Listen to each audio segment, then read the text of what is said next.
ekonom sanitchilimiz haqida qisqacha obzor qilamiz. Ko'ryapsizlar, eshikdan kirganda ixcham dush qilyapmiz.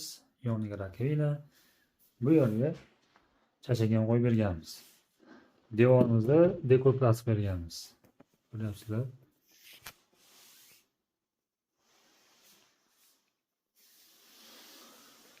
Xo'p, bu tomon ozgina baland, sababi dushdan foydalanganda suv u yoqqacha hil bo'lib ketmaydi.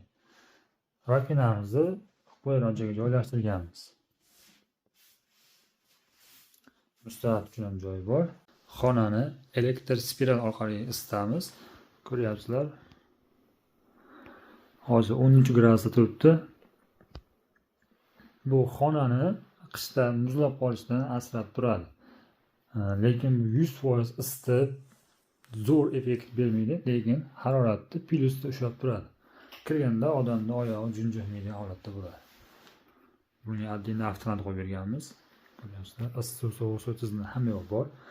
Ekonom variantda chiroyli, maza foydalanish. Ishimiz yoqqan bo'lsa, like tirslatib qo'yamiz.